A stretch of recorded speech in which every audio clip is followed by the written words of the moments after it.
Nubia V70 design finally বাংলাদেশের নুবিয়ার ডিভাইসগুলো officially আসতে চলছে।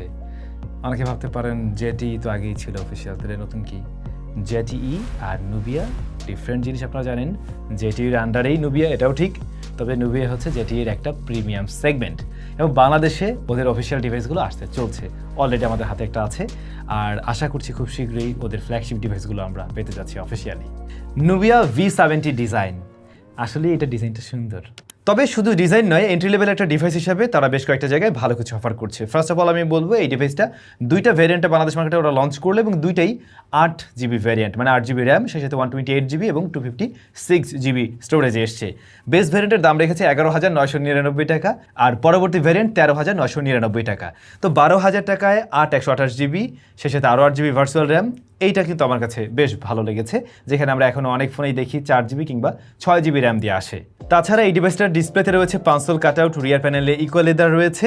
ওভারঅল দেখতে মনে হয় না এই ডিভাইসটা আসলে 12-13 হাজার টাকার একটা ডিভাইস, তার চাইতে একটু দামি দামি ফিল দেবে ডেফিনেটলি। ডিজাইনটা ডেফিনেটলি সুন্দর আছে এরকম প্রাইস পয়েন্ট বিবেচনায়, বিশেষ করে রিয়ার প্যানেলটা খুব বোল্ড লাগছে এই অরেঞ্জ কালার ভ্যারিয়েন্ট। তবে এটার কিন্তু অন্য কালারও রয়েছে, চাইলে সেটা আপনি চয়েস লিস্টে রাখতে পারেন। আর স্কোয়ার বক্সি শেপ ডিজাইনের ফোন এবং 3.5mm হেডফোন জ্যাকটা ওরা দিচ্ছে, সেকেন্ডারি নয়েজ ক্যান্সেলেশন মাইকটাও কিন্তু এতে রয়েছে। রিয়ারে দেখে মনে হচ্ছে তো তিনটা ক্যামেরা, কি ক্যামেরা সেটা না হয় একটু পরে আমরা আলোচনা করি। সাইড মাউন্টেড ফিঙ্গারপ্রিন্ট স্ক্যানার, এর যে হোম বাটন ওটাই ফিঙ্গারপ্রিন্ট স্ক্যানার হিসেবে কাজ করবে। তো এইটা কিন্তু আবার রেড, যার ফলে বেশ কন্ট্রাস্টে একটা ভাইব ক্রিয়েট করে বডি ফ্রেমের সাথে। বডি ফ্রেমটাতে হালকা গোল্ডেন টাচ রয়েছে। ফোনটার থিকনেস খুব বেশি না, এক হাতে নিয়েও আপনি ব্যবহার করতে পারবেন। আর যেহেতু এটা লেদার ব্যাগ, সো ফিঙ্গারপ্রিন্ট স্মাচেস পড়ার পসিবিলিটি নেই, তারপরও কেসটি আপনি ব্যবহার করতে পারেন। বক্সে কেসটি সব কিছু আছে। V70 ডিজাইনের ডিসপ্লেটাও বেশ বড়সড়, সাইজ 6.7 ইঞ্চ। এটা HD+ রেজলিউশনের একটা IPS LCD প্যানেল, যেখানে আমরা 120Hz হাই রিফ্রেশ রেট দেখছি। আর এটার স্ক্রিন টু বডি রেশিও হলো 84.4%। এখন দেখুন লোয়ার চিনটা কিন্তু একটু মোটা, বাকিগুলো প্রায় সিমেট্রিক্যাল সেম টাইপেরই লেগেছে আর কি। পাঁচল কার্ডও আছে, এর ফলে ডিসপ্লেটা দেখতে ভালো লাগবে। এটা IPS LCD প্যানেল হলেও কালার রিপ্রোডাকশন কিন্তু বেশ ভালো। ব্রাইটনেস ইনডোরের জন্য ভালো হলেও ডিরেক্ট সানলাইটে কিছুটা স্ট্রাগল করতে পারে। যখন আপনি ছবি তুলবেন তখন আপনার কাছে মনে হতে পারে আর একটু ব্রাইটনেস থাকলে বেশ ভালো হতো আর কি। আর টাচ রেসপন্স ভালো পেয়েছি, সেই সাথে রেজলিউশন কম তো আছে একটু, যেমন ধরুন HD+ রেজলিউশন, যেটা ডেফিনেটলি কাছ থেকে দেখতে গেলে বোঝা যায়, তবে দূর থেকে দেখলে বা মিডিয়া কনজাম্পশন করলে ততটা মনে হয় না আর কি। এমনিতে লেখা ঢাকা পড়তে গেলে তখন বোঝা যায় যে রেজলিউশনে কিছুটা ঘাটতি আছে এখানে। 12-13 হাজার টাকায় অফিসিয়াল ফোনগুলোতে আমরা HD+ই দেখে আসছি, অনেকগুলোতে তো আবার ইউ-শেপ নচ থাকে, সেই জায়গায় উনি কিছুটা এগিয়ে থাকতে পারে। আর 120Hz দেখলাম ঠিকভাবে পুশ করছে, তবে একেবারে ওই ফিলটা আপনার কাছে মনে হবে না যে 120Hz পর্যন্ত দিচ্ছে বা ওই লেভেলের স্মুথনেসটা লাগে না, বাট 90Hz++ এই ধরনের একটা ফিল দিতে পারে। কিন্তু UFA টেস্টে আবার 120Hz পর্যন্তই পুশ করতে দেখা গেছে। ডিসপ্লের প্রোটেকশনের ব্যাপারটা শিওর না, আপনারা গ্লাস প্রোটেক্টর একটা ব্যবহার করতে পারেন এর সাথে। এই ফোনটা রান করছে MyOS 14 based on Android 14। Out of the box আসলে এই ফোনটা আসা উচিত ছিল Android 15-এই। আপডেটের প্রসঙ্গে আমি আসলে শিওর করে কিছু বলতে পারছি না আপডেট কী আসবে, বাট Android 15 দিয়ে রান করলে সবচেয়ে ভালো হতো। ফোনটা বাংলাদেশ মার্কেটে দুইটা ভ্যারিয়েন্ট লঞ্চ করা হয়েছে, আপনারা জানেন, 8/128GB, 8/256GB ভ্যারিয়েন্ট। তো এইটা অবশ্যই ফোনের জন্য পজিটিভ একটা সাইড যে আপনি 12,000 টাকায় 8GB র্যাম পাচ্ছেন, 128GB স্টোরেজ পাচ্ছেন, অন্যদিকে 13,000 টাকায় 8/256GB পেয়ে যাচ্ছেন। সেই সাথে ভার্চুয়াল র্যাম রয়েছে, 8/256 সাথে কিন্তু রয়েছে 12GB, আর 8/128 সাথে রয়েছে আরও 8GB ভার্চুয়াল র্যাম। এর ফলে হয় কি, ফোনটা রেগুলার লাইফে ভালো পারফরমেন্স করছে। আপনি যখন কিনা মোটামুটি 3-4 মাস ব্যবহার করবেন, স্টোরেজ অনেকটা ফিল আপ করে ফেললেও দেখবেন ভালো রেজাল্ট দিচ্ছে আপনার এই ডিভাইস, কারণ ওদিকে 256GB স্টোরেজ রয়েছে, তো যেটা হাইয়েস্ট ভ্যারিয়েন্ট। তাছাড়া অ্যাপ ওপেন ক্লোজ টাইমও কিন্তু কম মনে হয়েছে এই ফোনটাতে আমার কাছে, কখন আমি হ্যাং ট্যাং করতে দেখিনি। কম দামি ফোনগুলোতে ব্লোটার দিয়ে একদম ভরা থাকে, হিজিবিজি করে রাখা হয়, এইটার ক্ষেত্রে কিন্তু এমন ব্যাপার ছিল না, অনেকটা ক্লিন লাগবে আপনাদের কাছে এর UI। তবে ভাই এটাতে আরেকটু বেটার কোনো প্রসেসর দিতে পারতো ওরা। এখানে রয়েছে ইউনি SoC T606, যা একেবারে এন্ট্রি লেভেলের একটা SoC। তো এটা যদি আরেকটু বেটার কোনো কিছু দিত তাহলে হয়তো আমরা একটু গেমিং করার চিন্তা করতাম। এখন যেটা হয়েছে, এই প্রসেসর দিয়ে আপনি চাইলে ওই যে 2D টাইপের গেমগুলো খেলতে পারবেন সময় কাটানোর মতো, কিন্তু ফোনটা গরম হয় না। রেগুলার ইউসেজে এই ফোন গরম হয় না, নর্মালি থাকে আর কি একদমই। এখন র্যামটা বেশ ভালো জায়গায় আছে, তবে প্রসেসরটা আরেকটু বেটার কিছু দিলে ভালো হতো। আচ্ছা, ক্যামেরা রিয়ারে তিনটা আছে আমরা দেখছি, মূলত মেইন শুটারটাই মেইন, 50 মেগাপিক্সেলের মেইন শুটার রয়েছে, 2 মেগাপিক্সেলের ডেপথ সেন্সর, আর একটা বোধহয় AI শুটার এরকম কিছু আছে। আর ফ্রন্ট ফেসিং ক্যামেরাটা 16 মেগাপিক্সেলের। এই জায়গাটা ডেফিনেটলি এই প্রাইস পয়েন্টের সব ডিভাইস থেকে এগিয়ে থাকে। ফার্স্ট অফ অল ডেপথ সেন্সরও পাওয়া যায় না অনেক ফোনে আছে এরকম প্রাইস পয়েন্টে, আর ফ্রন্ট ফেসিং ক্যামেরা তো আমরা 5 মেগাপিক্সেলও দেখি অনেক ফোনেই। সো সেই জায়গায় উনি কিন্তু আবার বেটার কিছু দেওয়ার ট্রাই করছে। এখন এইটার যে 50 মেগাপিক্সেলের মেইন শুটার, উনি কিন্তু ডে লাইট কন্ডিশনে বা একটু ভালো আলো দিতে পারলে যথেষ্ট পরিমাণ ডিটেল সহ ছবি দেওয়ার ট্রাই করছে। ছবিগুলো জুম করলে বোঝা যায় সুপার শার্প না, একটু সফট লাগে।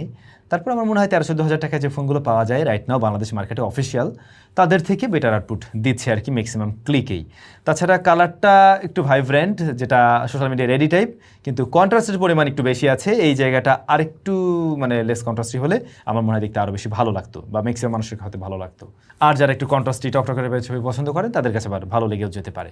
পোর্ট্রেট মোডে এজ ডিটেকশনে কিছুটা মিসম্যাচ পেয়েছি, সেই সাথে ব্লারনেসটা একটু আর্টিফিশিয়াল লাগতে পারে আপনাদের কাছে, আবার একটু সফটও লাগে ছবিগুলো আর কি। পোর্ট্রেট মোডটা আরেকটু মানে এত ব্লারের দরকার ছিল না, আরেকটু কম ব্লার।